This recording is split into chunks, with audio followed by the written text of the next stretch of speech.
Hi, so today is 13 days, which are 1 week and 6 days of the Omer. Today we're going to discuss bonding in discipline.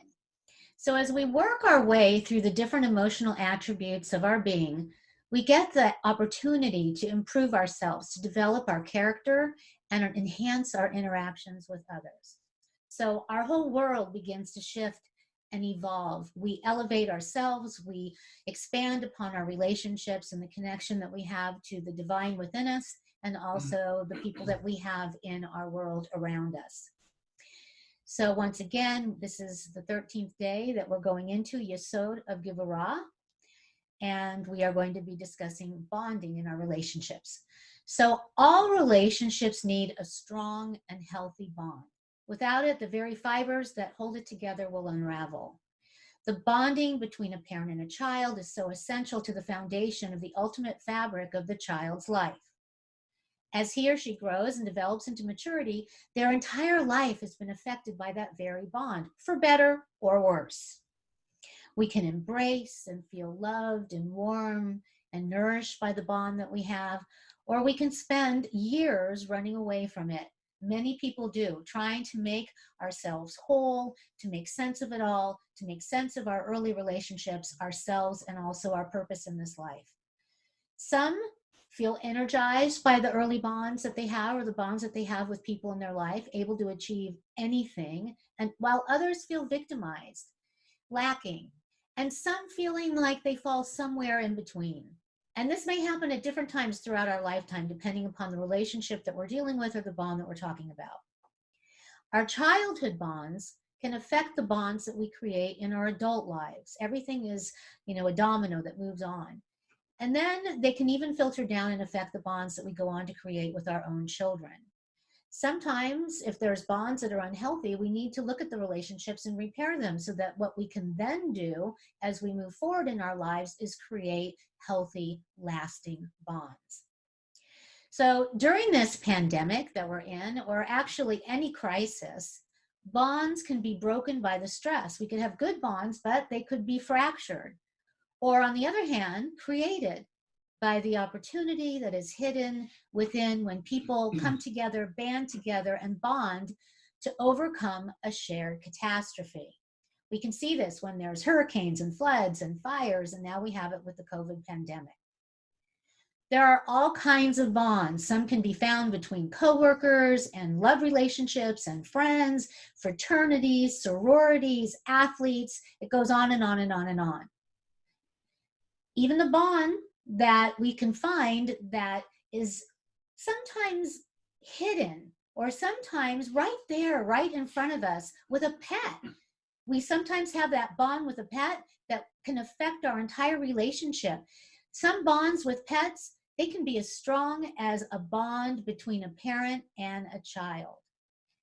What we have to do is look at the relationships, look at the bonds that we have, and ask, are they healthy? Are they giving something to us? Is there an exchange? Is there something grounded in it that makes us feel connected? For some, pets are very much like their own children. There are some people who can't have children, and their pets are their children. And they're a source of great comfort and love and bonding between partners or whoever cares for or loves their pet. We are a human race that crave connection and connection. We sometimes have to correct things that don't work in our lives, and we sometimes have to redo all this so that we can reconnect in a healthy way that makes sense and that evolves our soul as it's on its journey, its cocoon in this lifetime. Having a strong bond is to become close to another individual, or like I said, even a pet, in a way that defies calamity, disaster, negativity, when we are in states of dismay or disarray. It is a bond that is founded on love and respect, and at times, healthy discipline.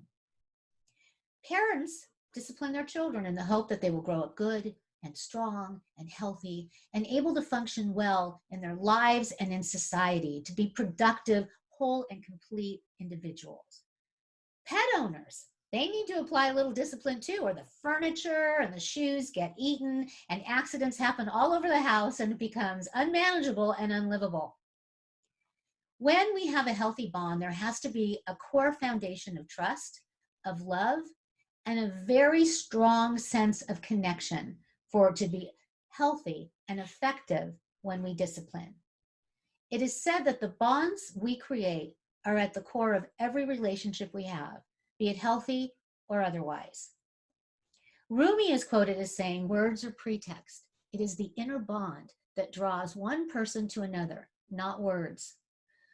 We need one another to feel connected to the God force, to the life force that's inside of us.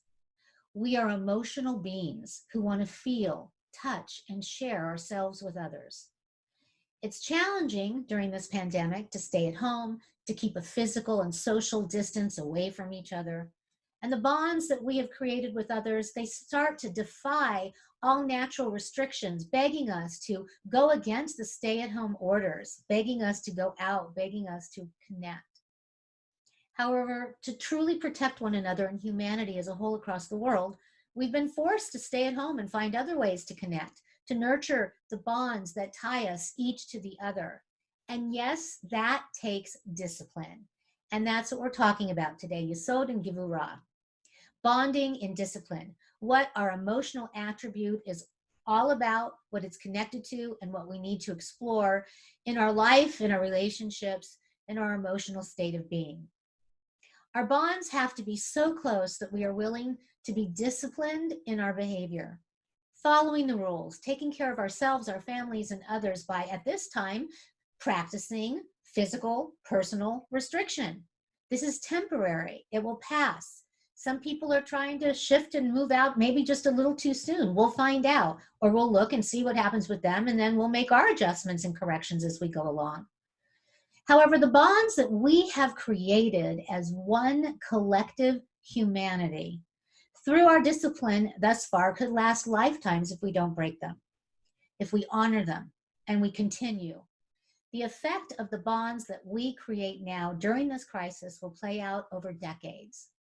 The bond that we see between people reaching out to help others, caring for the elderly, the disadvantaged, the disabled, risking to honor another's right to life, to be there for them when it actually might even compromise their own.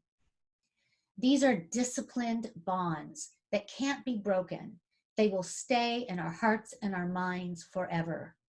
The pictures, the visuals that we see on the news and the media, people helping one another, extraordinary bonds between strangers that create a life that hopefully will go on with brilliant vibrance.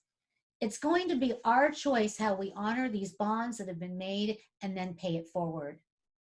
What we do when we go back into life, how we treat one another when the crisis of this pandemic passes, we will see that the bonds that we have, we'll get to take a good look at them and see them for what they truly are. Did our families unravel? Were our core relationship bonds strong enough to survive? Or did they actually knit even tighter, realizing how fragile life is and how quickly it could all be over? Suddenly, we get a gut check on reality while we live indoors betwixt and between in a space that feels surreal. Clarence Darrow said, "When we fully understand the brevity of life, its fleeting joys and unavoidable pains, when we accept the facts that all men and all women are approaching an inevitable doom, the consciousness of it should make us more kindly and considerate of each other. This feeling should make men and women use their best efforts to help their fellow travelers on the road to make the path brighter and easier as we journey on. It should bring a closer kinship, a better understanding, and a deeper sympathy for the wayfarers who must live a common life and die a common death." These are the bonds that tie us, each to the other. We share a common fragility. We share a common humanity.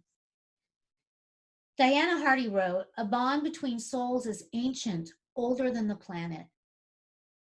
We will come through this crisis together and those yet to come because the bond that we have as a collective humanity is greater than that which now threatens to destroy us.